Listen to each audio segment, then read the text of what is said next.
Hi there. I'm Gail Jones, and I'm here with you today at session number 5 in our paper mosaic workshop. Session number 1, we worked on creating our own personalized paper using a marbling technique and a tie-dye technique. Session 2, we talked about motifs, design, using geometrics as our motif if we didn't feel very strong in our drawings and our sketch work. Number 3, we focused in on the geometric motif and talked about how to fill in to enhance the piece. And session number 4, we went and did that with our motif of more art, more creative, more drawing, and mine was the dragonfly. And I took you into some techniques of how to enhance when we do some surface design if we want to leave space to take the eye in and around our composition. In this session number 5, we're going to be talking about finishing up. That is one of the most important parts of any art piece. The finishing touches, the cleanup, the detail, the smoothing out, the framing, the matting, all those things really, I think, take you from being just playing around, a weekend warrior, to a professional. So here's our geometric piece. And the color of our substrate is very close to the color of our rays, our triangles. I want to show you a little trick. To help that to pop, you can take I love these Sharpie no bleed fine tip markers, and just trace around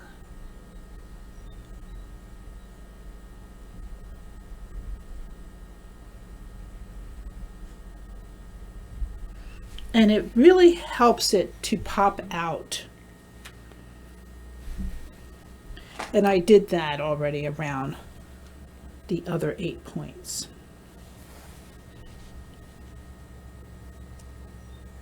And so in this piece, there is just one element of the green.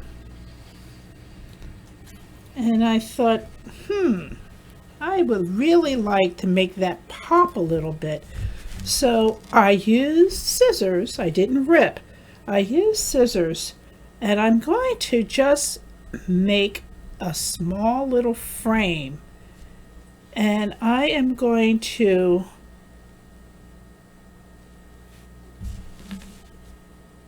put a little frame all the way around. So I cut out my pieces to the proper size. I'm just going to add a dollop of glue on the corners. Again, using as I showed you,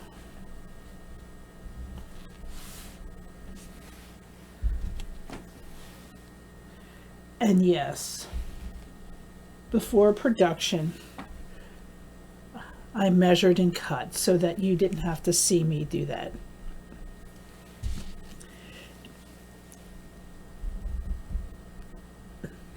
And this is some of the paper that we tie-dyed.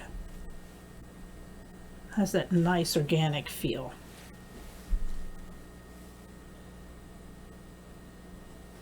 So now that's ready.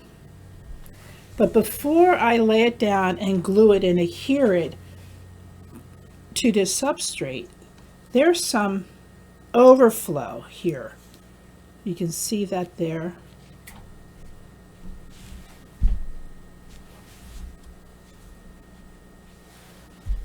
I don't know if you can see that, but there is some overflow off of the board.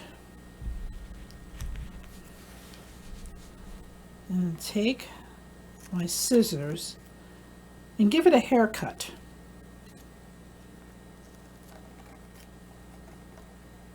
Doesn't take much. You definitely don't want to gouge your substrate.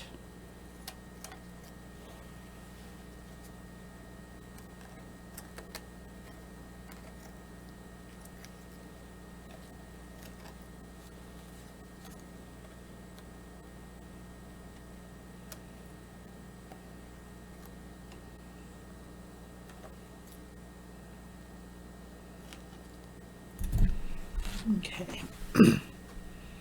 Now with that done, see how nice and smooth those edges are now?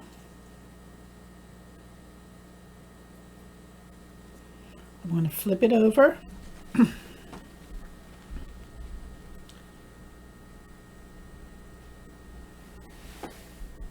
And I'm just going to add a couple of dots, probably 3, on each of the edges.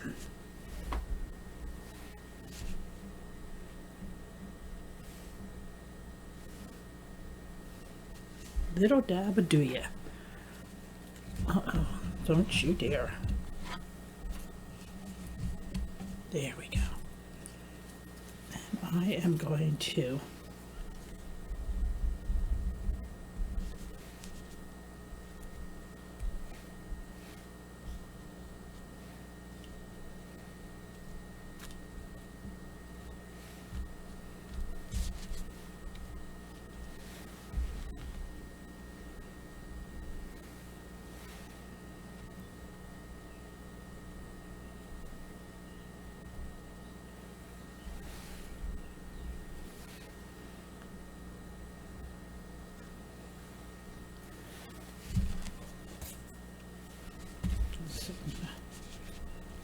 move this out of the way. And I pre-cut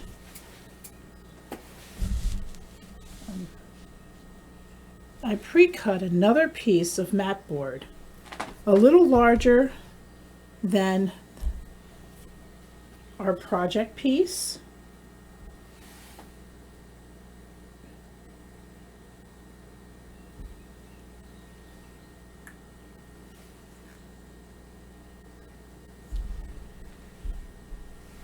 And I am going to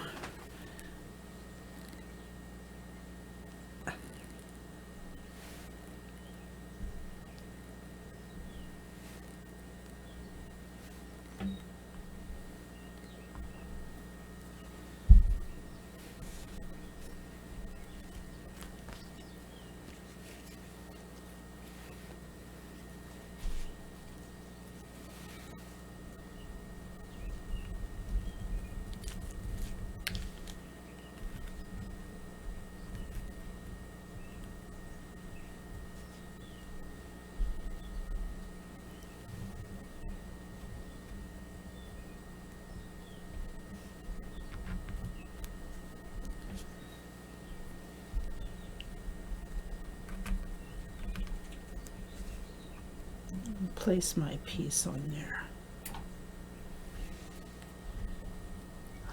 There we go. Little tricky. And then if you really want to be fancy, you can add another piece, and that really helps it all to pop. Now it's ready for you to either put in a frame, or you can add a sawtooth hanger and you can hang it freestyle like that. However, with these geometric pieces,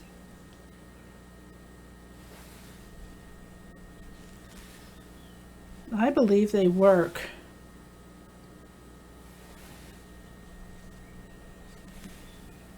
any way you desire to shape it. But whatever way you desire to shape it, if you are going to put a hanging system on the back, make sure that you have it positioned the right way before you adhere the hanging system onto the back of your substrate. So I'm going to put this one aside.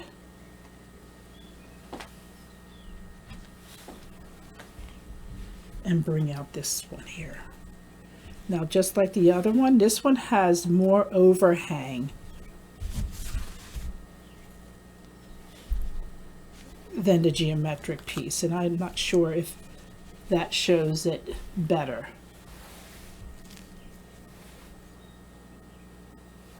And we're just going to take our scissors, just like before, lead them up,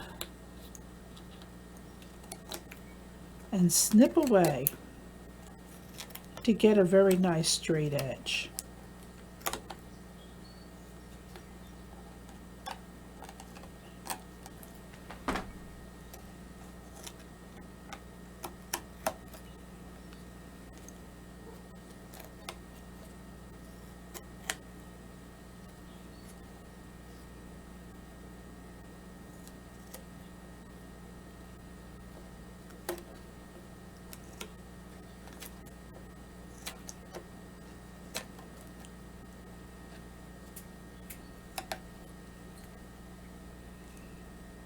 There we have it. We have our nice straight edge. And for this one here, these are mounting dots. And they're pre-cut. And I'm going to flip this over, and I am going to attach several of these to the back of our piece. The nice thing about using these mounting dots,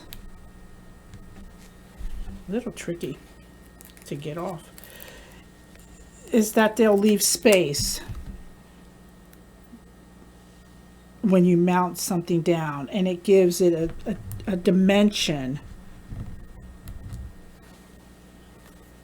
that works really well for some pieces.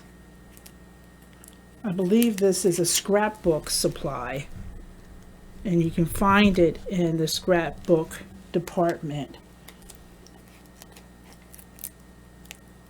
of your supplier.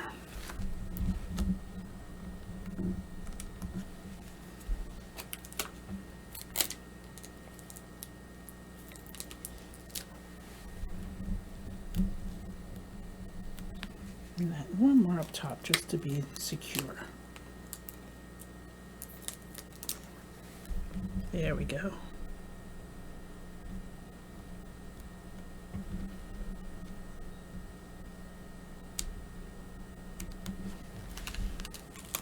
Now again, we want to just have our pre-cut mat board. Put that in there. And I'm going to eyeball it and just gently press down to allow those dots to adhere to our mat. You can see, you see how the circle pops, the inner circle pops, and the dragonflies give the illusion of just enjoying flying around in space. I'm going to bring our other piece over.